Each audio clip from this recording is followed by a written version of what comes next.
ಜೀವನದಲ್ಲಿ ಕಷ್ಟ ಬರುತ್ತೆ, ಅದಕ್ಕೆ ಹೆದರೋ ಅವಶ್ಯಕತೆ ಇಲ್ಲ. ಯಾಕಂದರೆ ಎಲ್ಲ ಜೀವರಾಶಿನ ಆ ದೈವಶಕ್ತಿ ನಮ್ಮ ತಾಯಿ ಥರ ರಕ್ಷಣೆ ಮಾಡುತ್ತೆ. ಈ ರೀತಿಯ ಉದಾಹರಣೆಯ ಮೂಲಕ ಈ ಕೀರ್ತನೆಯಲ್ಲಿ ನಮ್ಗೆ ತಿಳಿಸಿದ್ದಾರೆ. ಇರಪ್ಪ ಇರು, ಮನಸ್ಸಲ್ಲೇ ಭಯ ಪಡಬೇಡ, ಇರು. ನಿಮ್ಮೆಲ್ಲರೂ ಆ ದೇವರು ಕಾಪಾಡ್ತಾನೆ, ರಕ್ಷಿಸ್ತಾನೆ, ಯಾವುದೇ ಅನುಮಾನ ಇಲ್ಲ. ದೇವ್ರು ಇರೋದೇ ಕಾಪಾಡೋಕ್ಕೆ ಅಂತ ಕೀರ್ತನೆಯಲ್ಲಿ ಧೈರ್ಯ ತುಂಬ್ತಿದ್ದಾರೆ. ಕೆಲವೊಂದು ಕಡೆ ನೀವು ನೋಡಿರ್ತೀರ, ಬೆಟ್ಟ ತುದಿಲಿ ಒಂದು ಮರ ದೊಡ್ಡದಾಗಿ ಬೆಳೆದಿರುತ್ತೆ. ಆ ಮರಕ್ಕೆ ನೀರು ಹಾಕಿ ಬೆಳೆಸೋರು ಯಾರು ಅಂತ ಗೊತ್ತಾ? ಇನ್ಯಾರು? ಹುಡ್ಸಿ ದೇವರು ಹುಲ್ಮೇಸಲ್ವ ಅನ್ನೋ ಮಾತಂತೆ ಹುಡ್ಸಿ ದೇವರು ನಮ್ಮನ್ನು ಕಾಪಾಡ್ತಾನೆ, ನಮ್ಮ ಹೊಣೆಯನ್ನು ತಗೋತಾನೆ.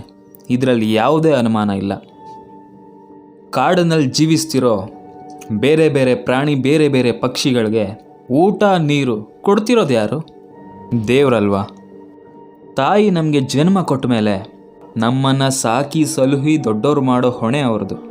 ಅದೇ ಥರ ದೇವರು ಕೂಡ ನಮ್ಮನ್ನು ರಕ್ಷಿಸ್ತಾನೆ. ನವಿಲಿನ ಗರಿ ಮೇಲೆ ಚಿತ್ರ ಬರೆದವ್ರು ಯಾರು?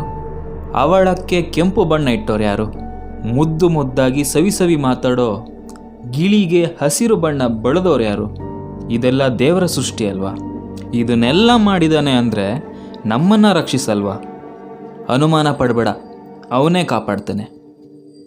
ಕಲ್ಲಿನ ಕೆಳಗಡೆ ಹುಟ್ಟಿ ವಾಸ ಮಾಡ್ತಿರೋ ಕಪ್ಪೆಗೆ, ವಟವಟ ಅನ್ನೋ ಕಪ್ಪೆಗೆ ಅದರ ಪಾಲಿನ ಊಟವನ್ನು ದೇವರು ಒದಗಿಸಿ ಕೊಡ್ತಿದ್ದಾನಲ್ವ? ನಿಮ್ಮೆಲ್ಲರೂ ಕಷ್ಟ ಗೊತ್ತಿರೋ ಆ ಕಾಗಿ ನೆಲೆಯ ಆದಿಕೇಶವರಾಯ ಸ್ವಾಮಿ ಎಲ್ಲರೂ ಕಾಪಾಡ್ತಾನೆ. ಇದರಲ್ಲಿ ಯಾವುದೇ ಸಂದೇಹ ಇಲ್ಲ, ಅನುಮಾನನೂ ಇಲ್ಲ ಅಂತ ಹೇಳಿ ಇಲ್ಲಿಗೆ ಇವರ ಕೀರ್ತನೆಯನ್ನು ಮುಗಿಸ್ತಾರೆ.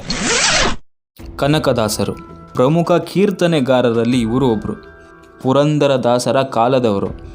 ಇವರು ಹುಟ್ಟಿದ್ದು ಹಾವೇರಿ ಜಿಲ್ಲೆಯ ಬಾಡದಲ್ಲಿ. ತಂದೆ ಬೀರಪ್ಪ, ತಾಯಿ ಬಚ್ಚಮ್ಮ. ತಿಮ್ಮಪ್ಪ ನಾಯಕನಾಗಿದ್ದ ಇವರು ಕನಕದಾಸ ಅಂತ ಹೆಸರು ಬದಲಾಯಿಸ್ಕೊಳ್ತಾರೆ. ಇವರ ಆರಾಧ್ಯ ದೈವ ಆದಿಕೇಶವ. ಆ ಕಾಲದಲ್ಲಿ ಇವರು ವಿಜಯನಗರದ ಪಾಳೆಗಾರ ಆಗಿದ್ದರು. ಯುದ್ಧದಲ್ಲಿ ಅಹಿಂಸೆಯನ್ನು ನೋಡಿ ವೈರಾಗ್ಯದಿಂದ ಅಧಿಕಾರವನ್ನು ತ್ಯಜಿಸ್ತಾರೆ. ಇವರ ಕೀರ್ತನೆ ಊಗಾಭೋಗ, ಸೂಳ ದಿನಗಳನ್ನು ರಚನೆ ಮಾಡ್ತಾರೆ. ಮೋಹನ ತರಂಗಿಣಿ, ಹರಿಭಕ್ತಿಹಾರ, ನಳಚರಿತ್ರೆ, ರಾಮಧಾನ್ಯ ಚರಿತೆ ಅನ್ನೋ ಕಾವ್ಯವನ್ನು ರಚನೆ ಮಾಡ್ತಾರೆ. ಇವರ ಅಂಕಿತ ನಾಮ ಕಾಗಿನೆಲೆಯ ದಿಕೇಶವ. ಯುದ್ಧದಲ್ಲಿನ ಆ ಕಾಗಿ ನೆಲೆ